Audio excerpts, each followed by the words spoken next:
If you like content like this, please remember to like, comment, and subscribe. And once again, thanks to V Sasha for the character picks. Find her in the description below.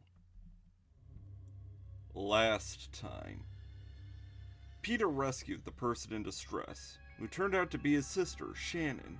What was more surprising was that she already obtained her dream piece. Dancing Shadow demonstrated to use darkness itself as a weapon. Excited, Peter brought her back to the group of inmates, and she brought up that she was originally in Warden Ray's crew. Wendy expressed her distrust of her, but accepted Peter's assurances that she was trustworthy. But how long could it possibly last? What happens next? Well, now you can find out. Sleepwalkers of Night Realm. Written and read by storyteller B.J. Foltz.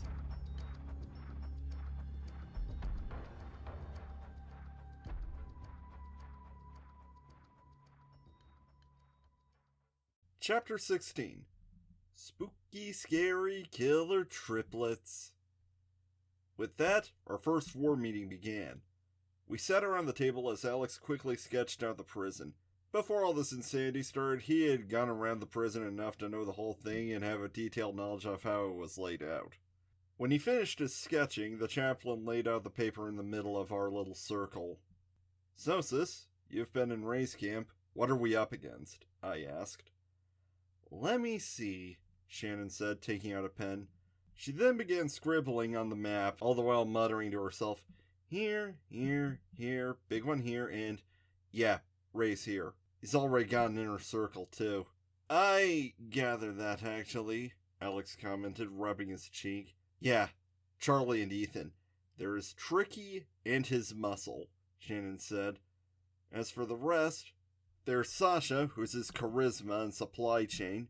There's Ren, who's his brains. His main enforcers are the three Als, and Jennifer is his number 2. "Was," Tiger murmured. "Yeah, was." Shannon nodded. "We gotta be quick to take out Ray. Cut off the head and the rest of this should be over," I murmured, before playfully adding, "and Tiger's gonna want to punch him. Again. Am I right, Tiger? The feeling of punching him? It's real addictive," Tiger said, flexing his hand. "But we just can't go in gung-ho to take him out," Mikey said. "If we're gonna go after him, there's still all those guys." "We need to take a more systematic approach," Wendy said. "Shannon, which one would be the easiest to pick off?" "Sasha, definitely. If you met her, you'd understand," Shannon said. "Then, I guess I'll trust you," Wendy sighed. "Good. Odd way to phrase that, though," Shannon commented. "She and Ren tend to travel together, so suddenly the room...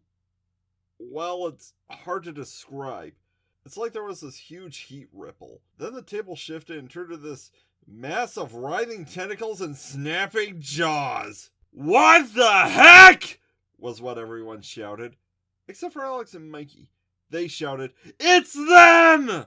The abomination that had been the table screeched and lashed out with its tentacles. Alex immediately jumped out of the way, while I was suddenly wrapped up. Tiger pulled out his pistol and began firing. "I've seen enough stuff and..." "Dang, I forgot the joke," Candace said, pulling out her knives before cutting at the tentacles. "Why didn't I sense anything? My dream piece can't pick this thing up," Wendy shouted. "Trust me, this is just freaky," Mikey said, pulling out his keys. "Behold, divine retribution!" Alex shouted, slamming his mallets down while setting up blasts of electricity. I grabbed my bat and began beating at the creature that had been our war table. In the midst of our brawl, I vaguely heard some screams, followed by the door being flung open. I didn't have time to react, just started slamming the eldritch horde that had been our table with my bat. "Draw!" I shouted as I slammed my bat down, sending out a burst of wind that cut into it. The creature recoiled as I did a head count. The library shifted and turned to some hideous formation of meat, blood, teeth, and eyeballs. Distinctly missing? Mia and Trisha. I shouted, "Mikey! Alex! Take this! Everyone else with me!" I ran out with Candace, Tiger, Wendy, and Shannon in tow. The moment we got out, the weird distortion things stopped. Apparently, whatever happened to the library didn't extend past the door. Is it a good idea to leave your friends to deal with that thing? Shannon asked. They've dealt with this sort of thing before. Besides, it's our home turf. They can take care of themselves, I said. Last time we had to do a rescue mission, Wendy pointed out.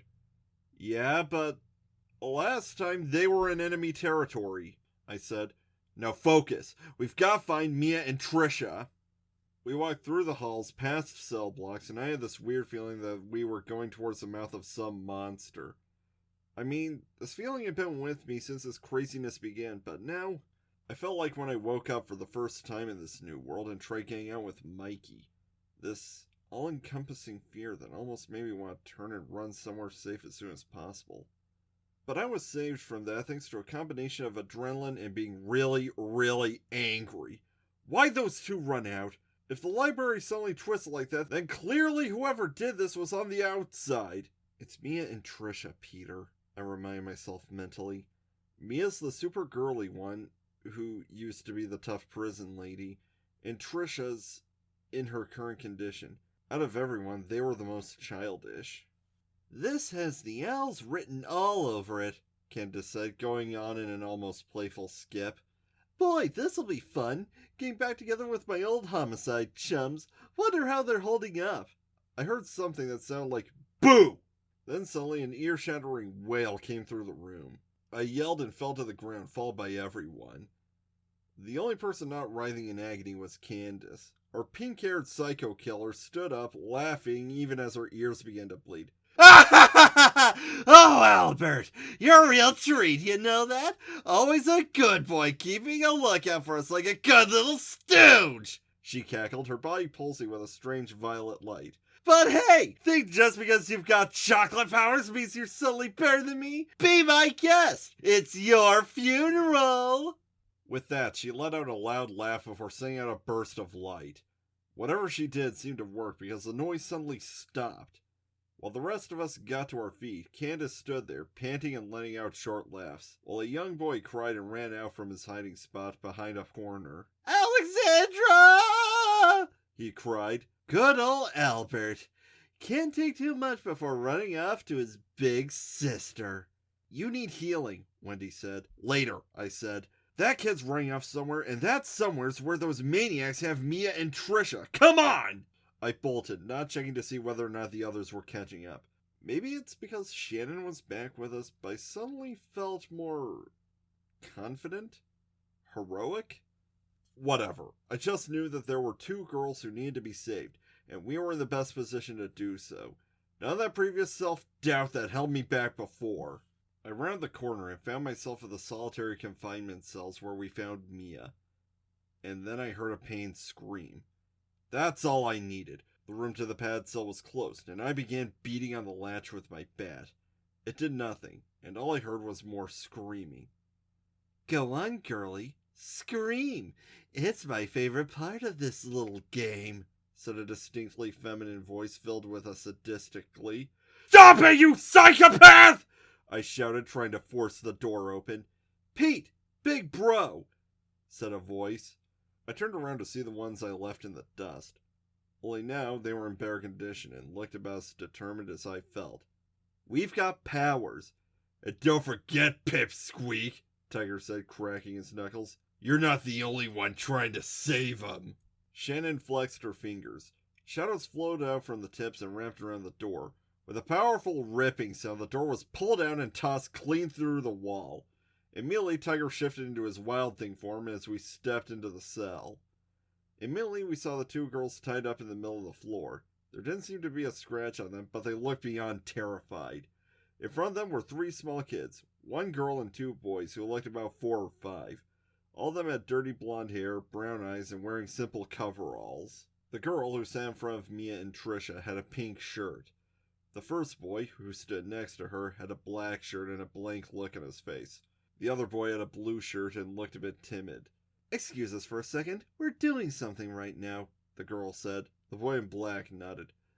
But sis, it's Candace, the boy in blue whimpered. Yes, it's me. Hold your applause, Candace smiled. Well, if it isn't the best sidekicks a girl could want. Alexandra still compensating for a lack of creativity. Albert still crying to his big sister as always. And good ol' Alan? Is that your name?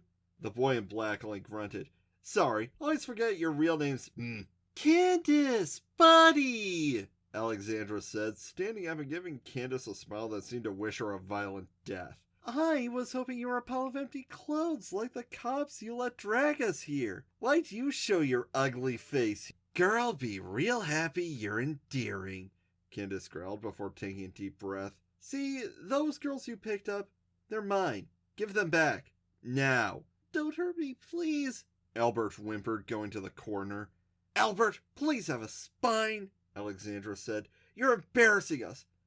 I'm sorry, sis, Albert sniffled. Now you get a once-in-a-lifetime offer, Candace said cheerily. Because you're such good henchmen, I won't immediately murder you. Just give me back what's mine and I'll just let you... In case you didn't notice, Candy, we have all the power here, Alexandra said. Really? Can't you see what's right in front of you? Tiger growled, his bestial form shifting from side to side. Yeah, I said, winding up my bat, because those dream pieces, we've got them too. So please, stand out of our... Alan? Albert? Alexandra said with a devious look. Spooktacular! Spooktacular! Albert sniffed. Alan only grunted again. They held each other's hands, and immediately the room began to distort, just like the library. It turned into a dark, dank room filled with creaky floorboards and looked just like a haunted house I went to when I was younger. Gave me nightmares for years. And now... What's going on? Tiger growled. Just what happened earlier, Shannon said. It's their dream piece. And I can't pick up anything with professional help, Wendy said. This is our dream piece, boys and girls, Alexandra said as she, Albert, and Alan formed a circle and began to rotate like they were singing Ring Around the Rosie. I control what you see. I control what you hear, Albert said weakly. And Alan controls what you feel, Alan grunted in acknowledgement. And together we make the dream piece spooktacular. We bring all your worst nightmares to life. How's that for creativity, Candace? Make peace with your life, Albert said sadly. You're never leaving here. The three then disappeared into mist, which then formed into a circling cyclone before forming a spectral dragon. It roared, making all of us recoil. Don't worry, it's just an illusion, Wendy said. You heard her. It can't... The mist dragon brought its clawed hand slamming into us and sent us flying like we were just plastic army men. Tiger immediately reverted into his human form as Shannon barely cushioned my fall with shadows. Wendy's fall was also cushioned, but by Tiger. Gah! He shouted. Feels real enough, I grunted, getting off Shannon's shadow bed. They control what we feel too, Shannon growled. Forget about that part, Doc. I didn't know it would be at that extent, Wendy said. Draw! I shouted, holding out my hand. Blue spade. A burst of fire flew from my bat, only to pass through the dragon. It's not there, remember? Wendy shouted. But it just... Save it for later, Wendy cut across.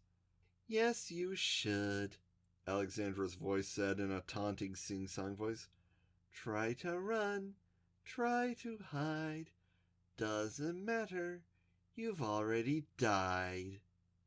The dragon roared before exploding into a swarm of white misty ghosts. They flew around us, groaning and wailing as they flew through the darkened air.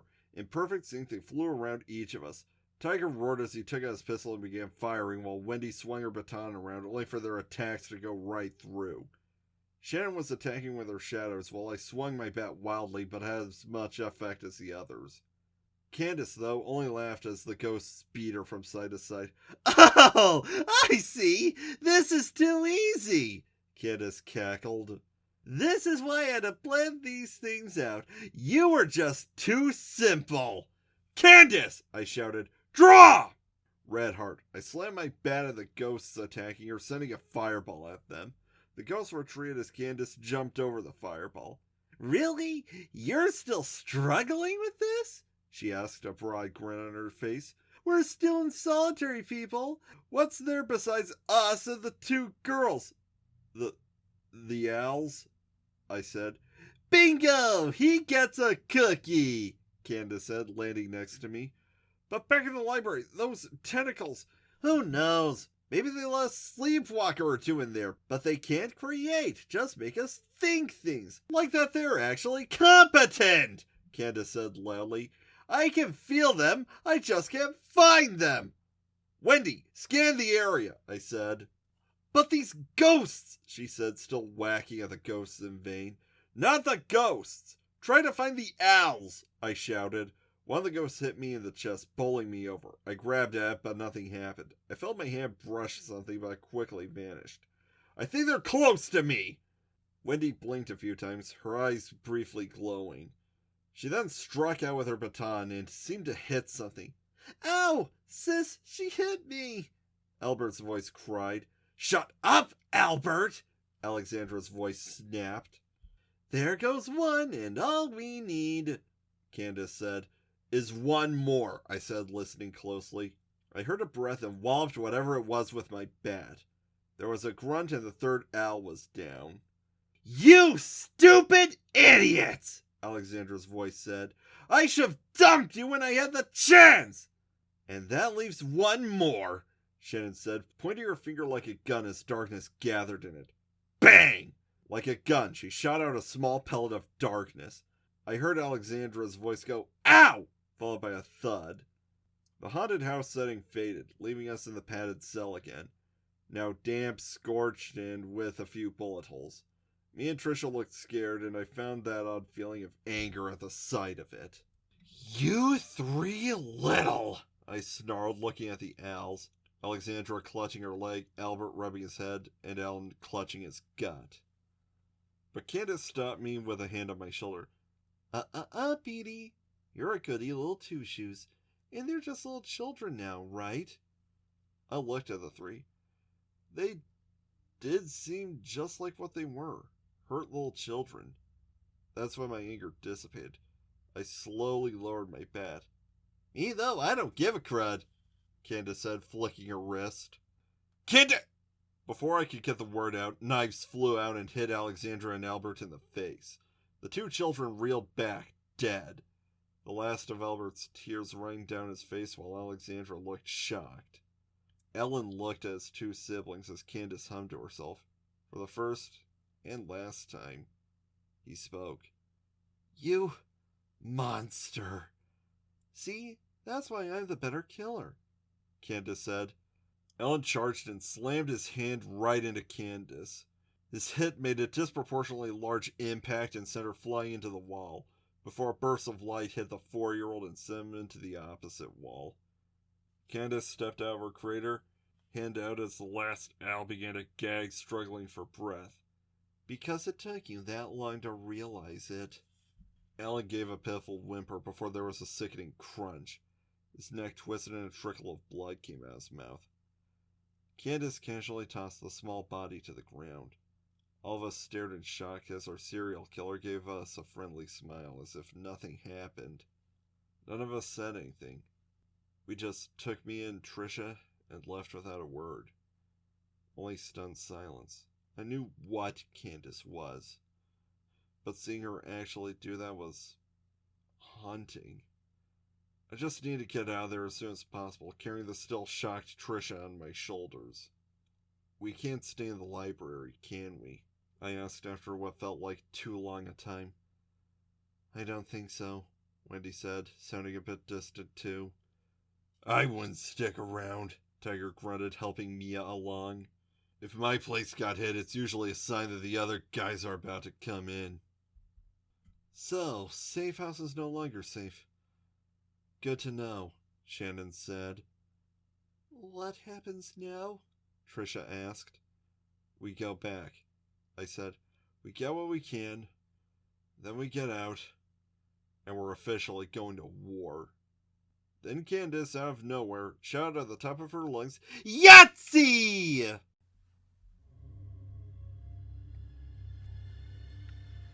The inmates face a serious problem in this rapidly approaching battle. The first shot has just been fired, and 3 of Ray's circle are now dead. All that remains is forward, right into a battle in this new world. Find out what happens next in Chapter 17 of Sleepwalkers of Night Realm.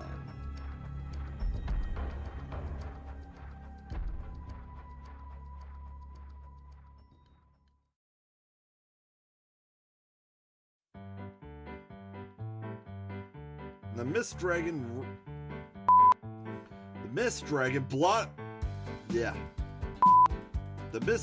brought its clawed hand over, slamming into us and sending us flying. The Mist Dragon brought its clawed hand, slamming into us and sent us flying like. I am going to get this right eventually. The Mist Dragon brought its clawed hand, slamming into us and sent us flying like we were just plastic army men. Who knows? Maybe they let a sleepwalker or 2 in there. Who knows? Maybe they let a sleepwalker or 2 in there, but they can't create. But they can't create. Just make us think things. Like